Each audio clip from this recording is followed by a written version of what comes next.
तर सुषमा अंधारे नागपुरातील सीताबर्डी पोलीस ठाण्यात सध्या दाखल झालेल्या आहेत। नागपुरातील अपघाताची माहिती घेण्यासाठी अंधारे पोलीस ठाण्यात दाखल झालेले आहेत। तिथे त्यांनी पोलिसांसोबत चौकशी देखील केलेली आहे। अनेक प्रश्न देखील त्यांनी उपस्थित केलेले आहे। संकेतची वैद्यकीय चाचणी का केली नाही, अपघातानंतर दोघे मिळाले, संकेत कसा पळाला, असा सवाल जो आहे तो अंधारे यांनी उपस्थित केलाय। गाडीचा नंबर एफआयआर मध्ये का नाही, अंधारे यांनी पोलिसांना हा सवाल उपस्थित केलाय। तक्रारदाराला गाडीचा नंबर माहित नव्हता असं पोलिसांनी उत्तर यावर दिलंय। गाडीचा नंबर एफआयआर मध्ये का नाही, अंधारे यांनी पोलिसांना हा सवाल विचारलेला आहे। तर अपघाताची गाडी गॅरेजमध्ये रिपेअरिंगसाठी का पाठवली, गॅरेजमध्ये गाडी नेली ते व्हिडिओ दाखवू का, असं अंधारे विचारतात। अपघाताची गाडी गॅरेजमध्ये रिपेअरिंगसाठी का पाठवली असा प्रश्न देखील अपघात प्रकरणी सुषमा अंधारे यांनी थेट पोलिसांना विचारलाय। तर संकेत बावनकुळेंचं मेडिकल का केलं नाही असं देखील सुषमा अंधारे यांनी विचारलेलं आहे। दोन लोकांचं आम्ही मेडिकल केलं, अंधारेंना पोलिसांनी हे उत्तर दिलंय। नेमकं त्यांचं पोलिसांसोबत काय बोलणं झालंय पाहूया।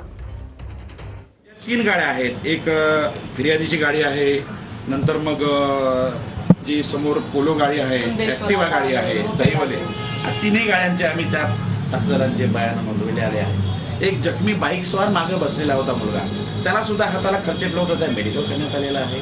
सगळं तपास आम्ही केलेला आहे। त्याच दिवशी सेम दाखल झाला, त्याच दिवशी आरोपींचं ब्लड सॅम्पल, त्यांचं मेडिकल सीएल आम्ही दाखल केलेलं आहे। याप्रमाणे तपास केलेला आहे। आरटीओ काल येऊन गेलेले आहेत, आरटीओचं पण निरीक्षण सुरू आहे। आज सुद्धा 11 वाजता पुन्हा गाडीचं निरीक्षण करण्याकरता येणार आहे। त्यांच्या रिपोर्ट प्राप्त होणे, सीएचा रिपोर्ट सुद्धा प्राप्त होणे बाकी आहे आणि प्रॉपर तपास करण्यात आलेला आहे आणि आता आमचा तपास सुरू आहे। सर काही विचारलं, ज्या दिवशी घटना घडली त्या दिवशी आपण आरोपींना ताब्यात घेतलं? हां, बरोबर बरोबर। आणि आपण त्यांना मेडिकलला पाठवलं? हो। ज्या अर्थी आपण आरोपींना ताब्यात घेतलं म्हणजे आरोपी काही हवेतनं पडला नाही गाडीमध्ये, बरोबर आहे? मग गाडीचा नंबर एफआयआर मध्ये का आला? हां, फिर्यादीला तो गाडीचा नंबर काय आहे त्याला माहित नव्हतं, फिर्यादीला माहित नव्हतं की आपल्याला माहिती होतं ना सर? नाही, त्यामध्ये आम्ही घेऊ शकत नाही ना। फिर्यादीलाच आम्ही फिर्याद जेव्हा घेतो की एक फिर्याद येतं की अशी अशी माझ्यासोबत घटना घडलेली आहे, ती गाडी कोणती आहे मला माहिती नाही, परंतु या रंगाची या वर्णनाची गाडी आहे, त्या ठिकाणी सुसाट पडून गेलेली आहे, असं आम्हाला फिर्याद येतं। त्यानुसार आम्ही अगोदर 100 नवीन जुनं सेक्शन आहे 154 सीआरपीसी नुसार आता 173 झालेलं आहे। त्यानुसार प्राथमिक गुन्हा नोंद करतो आणि त्याच्यानंतर तपासाला सुरुवात करतो।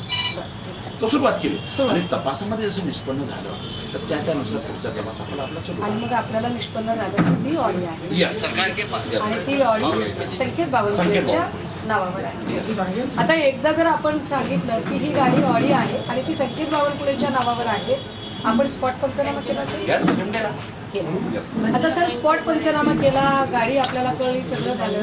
अपघातात जी गाडी असते ती गाडी साधारण आपण पोलीस स्टेशनकडे जमा करून देतो, ती गाडी गॅरेजकडे रिपेअरला का पाठवली नाही सर? त्याचे व्हिडिओ फुटेज आहे, ते ट्विट केले, मी ते ट्विट केलेत व्हिडिओ फुटेज। तर आम्ही गाडी हस्तगत केली, दुसऱ्या दिवशी आम्ही तो पाठवली।